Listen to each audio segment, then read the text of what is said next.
मेरी शादी एक अच्छे खासे मिडिल फैमिली में हुई थी, जहां मैं अपने पति और अपनी सास के साथ रहती थी। पर मेरी सास कुछ अजीब थी।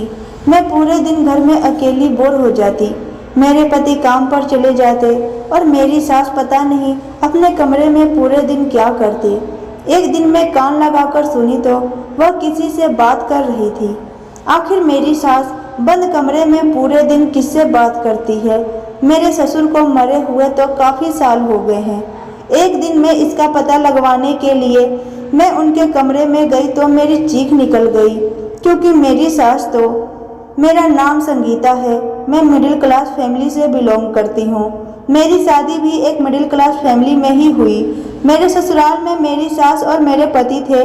मेरी 2 नंदें भी थी जिनकी शादी हो चुकी थी। मैं अपने ससुराल में बहुत ज़्यादा अकेला महसूस करती थी, क्योंकि मेरे पति काम पर चले जाते और मेरी सास पूरे दिन अपने कमरे में ही रहती। समय समय पर ही बाहर आती, जैसे कि खाना खाने के लिए या फिर कोई काम आ जाए तब। मेरी सास बहुत चुप रहती थी, बहुत कम ही वो बोलती थी। मैं अपनी सास से कहती कि आप मेरे साथ भी थोड़ा समय बिता लिया करें, मैं पूरे दिन घर में अकेली बोर हो जाती हूँ।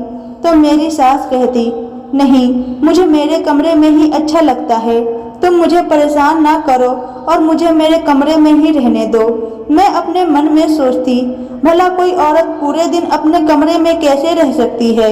मेरी जिंदगी का भी सोनापन धीरे धीरे कम होने लगा था। मेरे 3 बच्चे हो गए, जिनमें से 2 बेटियां और 1 बेटा था। बेटा सबसे बड़ा था और बाकी दोनों बेटियां छोटी थी। मेरा बेटा बहुत सुंदर था, मेरी बड़ी बेटी भी बहुत सुंदर थी, पर मेरी छोटी बेटी बहुत ही बदसूरत थी। मैं उसके पालन पोषण में भी ज़्यादा ध्यान नहीं दी थी। मुझे तो उसको देखना और अपने गोद में लेना भी पसंद नहीं था। मेरी सास ही उसका ध्यान रखती थी और उसका पालन पोषण करती थी। मुझे तो नफरत थी उसके चेहरे थे। मेरे बड़े बेटे का नाम राहुल था और बड़ी बेटी का नाम श्वेता और सबसे छोटी बेटी का नाम पूजा।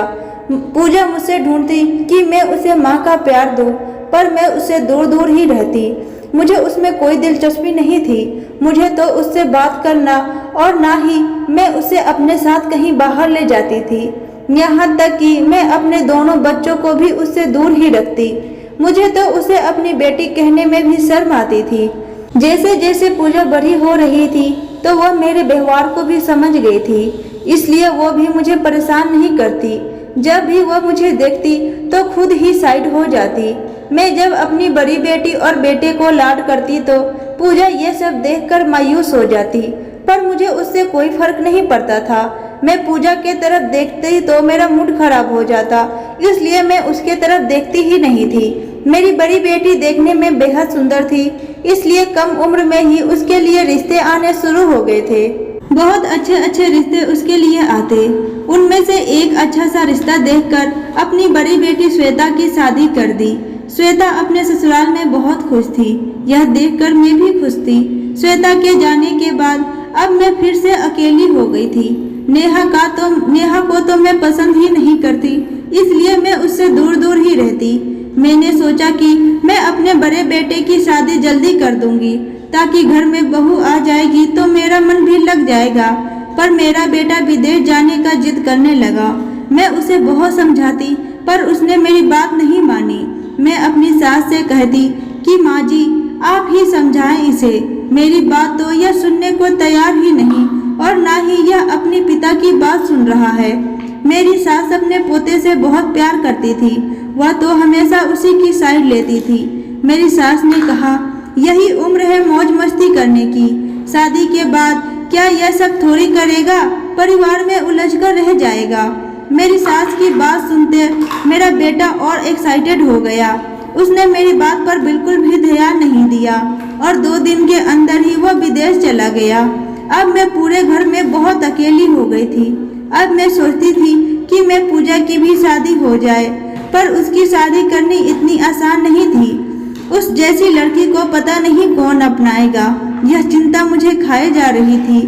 मैं पूजा को अब उस घर में बिल्कुल भी बर्दाश्त नहीं कर पा रही थी। पूरे घर में थी तो बस पूजा, जो इधर उधर भटकती रहती और कभी भी घूम फिर कर मेरे सामने आ जाती। मेरी सास तो पूरे दिन अपने कमरे में ही रहती, हमारे घर के पास एक औरत थी जो रिश्ते ढूंढती थी। मैं भी उसके कान में पूजा के लिए रिश्ते की बात कह दी थी। एक दिन वह मेरे पास आई और बोली, संगीता, एक रिश्ता है पर लड़का अपाहिज है, पर वह लोग काफी पैसे वाले हैं। लड़का तो नहीं कमाता पर लड़के के पिता सरकारी नौकरी है जिससे घर में बहुत सारे पैसे हैं। अगर लड़का नहीं कमाएगा तो भी वह पूरी जिंदगी अच्छे से बिताएगा। मैं झट से तैयार हो गई।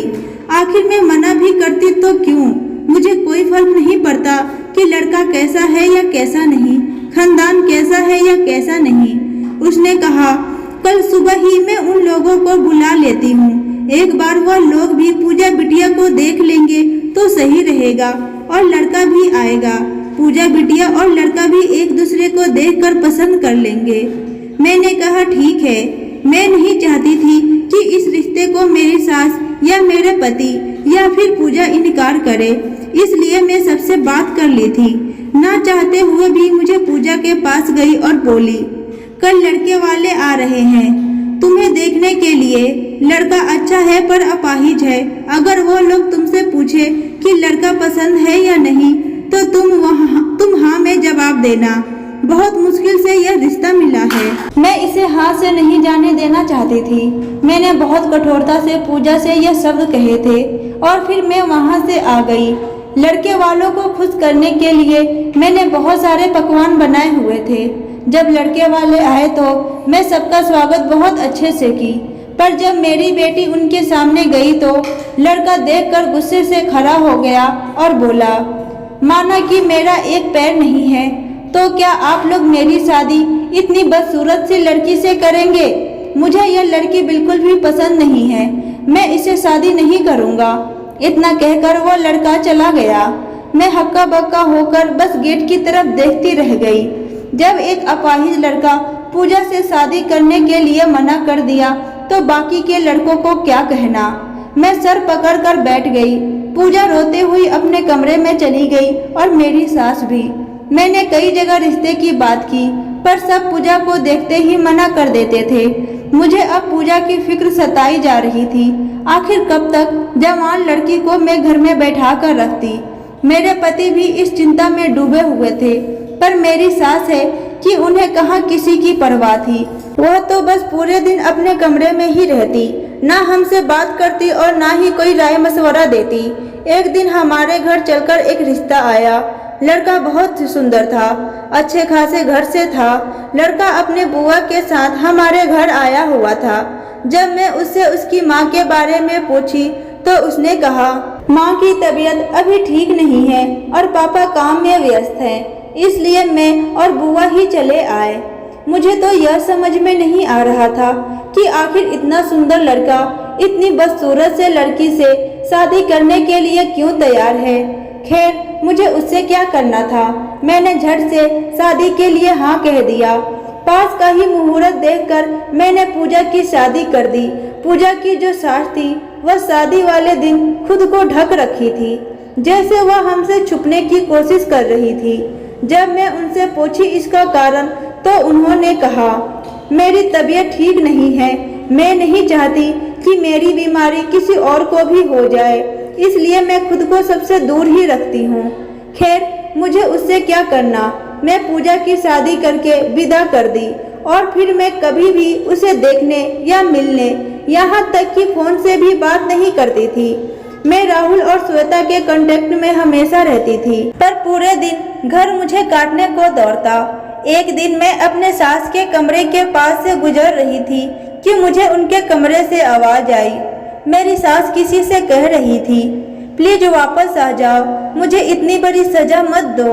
यह बुढ़ी आंखें तुम्हें देखने को तरस गई है, अब और कितनी सजा दोगे। मैं अपनी सास की बातें सुनकर दंग रह गई थी। आखिर मेरी सास किससे बात कर रही थी। मैं छुपकर उनके पीछे वाली खिड़की के पास गई।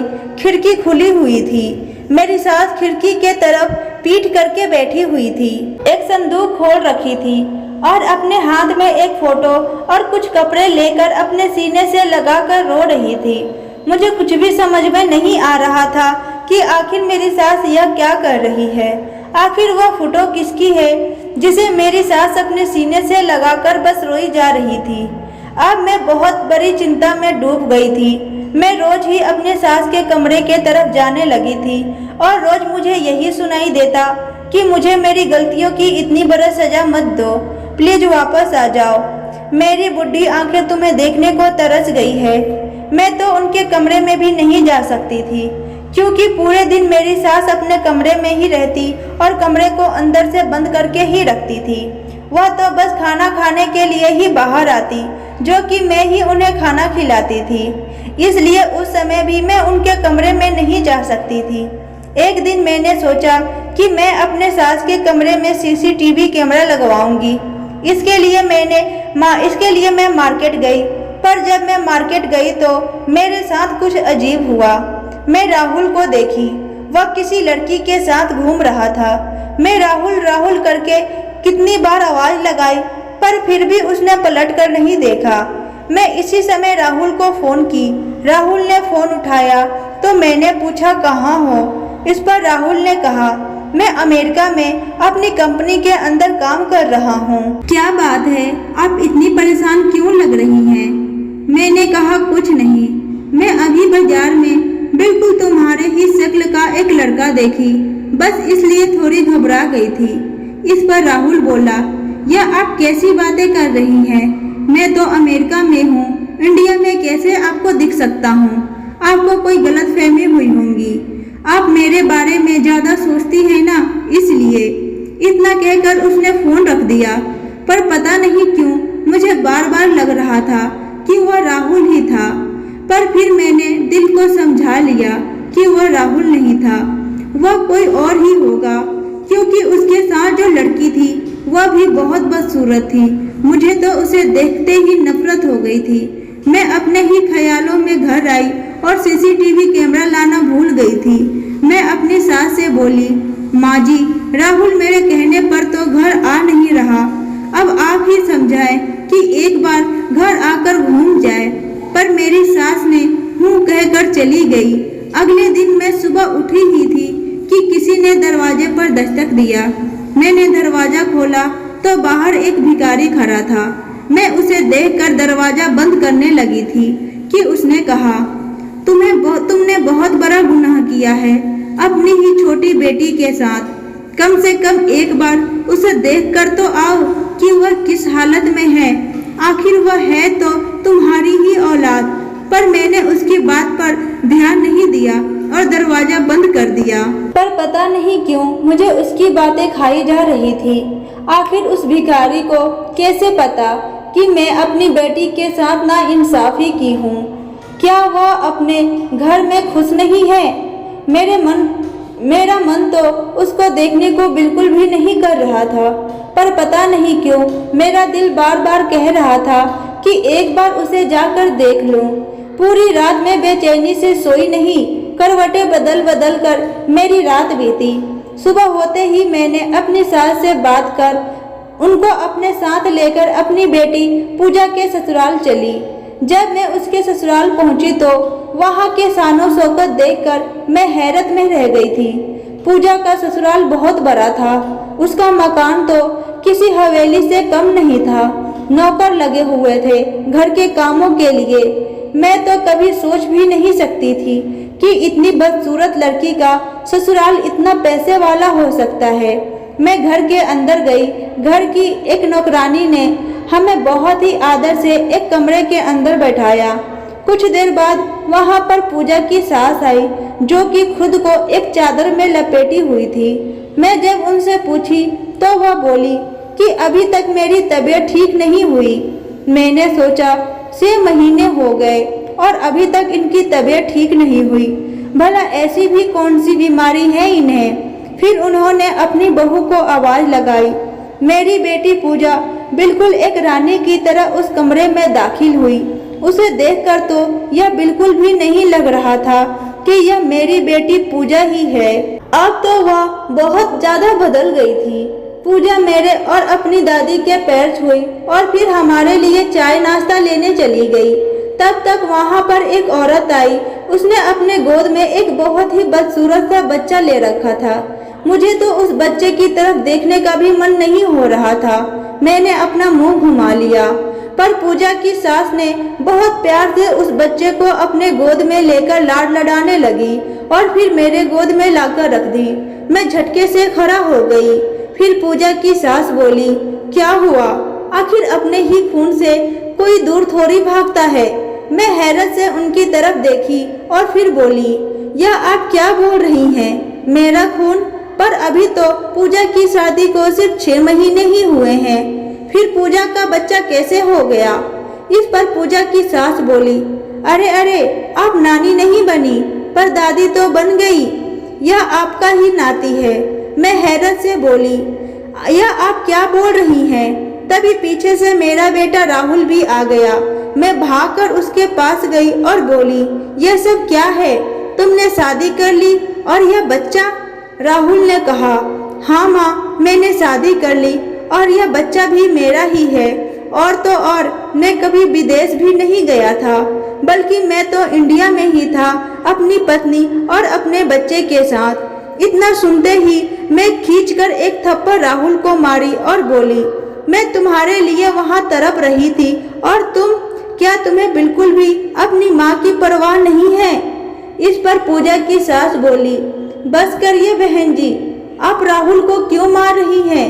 इतना कहकर उन्होंने अपने ऊपर से चादर हटा दिया। मेरी सास उन्हें देखकर झटके से खड़ी हो गई थी। पूजा की सास भी बेहद ही बदसूरत थी। वह अपनी बदसूरती उस चादर से छिपा रही थी। पूजा की सास बोली, जिस कॉलेज में आपका बेटा पढ़ता है उसी कॉलेज में मेरी बेटी भी पढ़ती थी। मेरी बेटी और आपका बेटा एक दूसरे को पसंद करने लगे थे और एक दूसरे से शादी करना चाहते थे, इसलिए मैंने ही उन दोनों की शादी करा दी। राहुल का कहना था कि अगर आप मेरी बेटी को देखती तो कभी भी इस शादी को नहीं होने देती, इसलिए राहुल छुपकर मेरी बेटी से शादी कर ली। फिर राहुल ने मुझे आपकी बेटी पूजा के बारे में बताया। फिर राहुल ने मुझे अपनी फैमिली फोटो दिखाई जिसमें आप सबकी फोटो थी। उसमें से राहुल की दादी यानी कि मालकिन को मैंने पहचान लिया था। मैं नहीं चाहती थी कि फिर से पुरानी बात दोहराई जाए। आप लोग पूजा की बदसूरती के चलते उसे किसी भी ऐरा गैरा के साथ उसकी शादी न कर दे, इसलिए मैंने राहुल से बात कर अपने बेटे की शादी पूजा से करने की बात की। राहुल भी तैयार हो गया। फिर मैं आप लोगों से बात कर पूजा को अपने घर की बहू बना ली। मैंने कहा, पर आप मेरी सास को कैसे जानती हैं? इतना कहकर मैं अपनी सास की तरफ देखी तो मेरी सास बहुत ज्यादा घबरा गई थी। मैं अपनी सास के पास गई और पूछी, क्या हुआ माँ जी, आपकी तबीयत तो ठीक है? मेरी सास रोने लगी थी और रोते रोते वह सोफे पर बैठ गई। मैं उन्हें पानी पिलाई और फिर पूछी, क्या बात है, आप रो क्यों रही हैं? इस पर मेरी सास बोली, मेरी शादी तुम्हारे ससुर से हुई। तुम्हारे ससुर बहुत पैसे वाले थे। हमारे घर में भी नौकर चाकर थे काम करने के लिए। उनमें से एक नौकर का नाम था श्यामू, जो कि तुम्हारे ससुर जी के बहुत करीब था। उसकी एक बेटी थी ललिता, जो कि बेहद ही बदसूरत थी। उसकी पत्नी की मृत्यु ललिता को जन्म देने के समय ही हो गई थी, इसलिए श्यामू ही अपनी बेटी ललिता का पालन पोषण कर रहा था। वह इतनी बदसूरत थी, फिर भी श्यामू उसे अपने दिल का टुकड़ा ही मानता, अपना लाड प्यार भरपूर देता था। बीमारी के करते एक दिन श्यामू भी अपनी बेटी ललिता को छोड़कर इस दुनिया से चल बसा था और जाते समय उसने तुम्हारे ससुर से एक वचन लिया था। उसने कहा था, साहब, इस दुनिया में ललिता का सिर्फ मैं ही सहारा था, पर मेरे जाने के बाद ललिता अनाथ हो जाएगी। आपसे हाथ जोड़कर विनती है कि आप इसका ध्यान रखें और इसकी आगे की लालन पोषण आप ही करें, इसे अच्छा संस्कार दे। साहब, मैं बहुत बड़ी जिम्मेवारी आपको सौंप कर जा रहा हूँ। उम्मीद करता हूँ आप मेरी बेटी का ख्याल रखेंगे। इतना कहकर श्यामू ललिता को बेसहारा कर चला गया। ललिता को घर लेकर आए और मुझे सख्ती से बोले कि आज से ललिता हमारी बेटी है, पर मुझे ललिता बिल्कुल भी पसंद नहीं थी। मैं तो अपने बच्चों को भी ललिता से दूर ही रखती। लोग जब मुझसे पूछते कि क्या यह आपकी बेटी है, तो मुझे उन लोगों पर बहुत गुस्सा आता। मैं ललिता से बहुत ज्यादा नफरत करने लगी थी। इसलिए एक दिन मैंने एक बूढ़े आदमी के हाथ में ललिता को पकड़ाकर और उसे बहुत सारे पैसे देकर बोली, यह लो पैसे और इसकी देखभाल करो और इसे शहर से बहुत दूर लेकर चले जाना। यह लड़की कभी भी मेरे सामने ना आ पाए। इतना कहकर मैं ललिता को अपने घर से निकाल दिया। जब यह बात मेरे पति को पता चली तो वह मुझ पर बहुत गुस्सा हुए और फिर वह घर छोड़कर चले गए। उस दिन से मैं अकेले ही अपने बच्चे को पाली। अपने पति को ढूंढने की बहुत कोशिश की पर वह मुझे कहीं भी न मिले। मैं रोज अपने पति के वियोग में तड़पती हूँ और उनकी तस्वीर को अपने सीने से लगाकर रोती हूँ। मेरी सास पूजा की सास के पैरों पर गिरकर फूट फूट कर रोने लगी और बोली, ललिता मुझे माफ कर दो, मैंने तुम्हारे साथ बहुत गलत किया है, मुझे यह नहीं करना चाहिए था। मेरे पति जो मुझसे रूठकर पता नहीं कहाँ चले गए हैं, अब तुम ही उन्हें बुला सकती हो। मुझे पता है वह तुम्हारा पता लगवा लिए होंगे। इस पर ललिता ने कहा, माँ जी आप रोइए मत, साहब बिल्कुल ठीक है, उन्होंने मेरा पता लगवा लिया था और आपने जिस आदमी के साथ मुझे भेजा था वह आदमी बहुत अच्छा निकला, मेरा बहुत ख्याल रखा और फिर आपने जो पैसे उसे दिए थे उस पैसे से उसने अपना बिजनेस स्टार्ट किया और उसे उसका बिजनेस चल गया और फिर उसने अपने ही बेटे के साथ मेरी शादी कर दी और हम इतने पैसे वाले हो गए। अपनी सास और पूजा की सास की बातें सुनकर मुझे शर्मिंदगी महसूस होने लगी थी। मैंने तो अपनी ही बच्ची के साथ इतना गलत किया था। पूजा की सास ने मेरे ससुर जी के पास फोन कर बोली कि आप मालकिन को माफ कर दे और अपने घर वापस लौट आए। मैंने अपने दिल को साफ कर दौड़कर अपने नाती को गोद में उठा ली। अब मेरे दिल में भी भेदभाव, सुंदरता, कुरूपता सब बाहर निकल गया था। बस मेरे दिल में था तो सिर्फ ममता। मैंने अपने नाती को गोद में उठाकर उसे चूमने लगी। आंखों से आंसू निकलने लगे थे। मैं अपने नाती को अपने सीने से लगा ली और पूजा से भी माफी मांगी। पूजा ने भी मुझे माफ कर दिया। मेरे ससुर भी मेरी सास को माफ कर वापस घर आ गए और मैं अपनी बहू और अपने बेटे को लेकर खुशी खुशी अपने घर आ गई। फिर मुझे उस पागल की बात याद आई जिसने मुझे यह कहा था कि मैं एक बार अपनी बेटी को देखूं कि कहीं वह किस हालत में है। भगवान के सामने खड़े होकर उनसे क्षमा मांगी और बोली, आपका बहुत बहुत धन्यवाद, आपने ही एक पागल का रूप लेकर मेरी आंख खोली है। पता नहीं मैं किस भ्रम में जी रही थी। दोस्तों कैसी लगी आपको यह कहानी कमेंट बॉक्स में बताएं।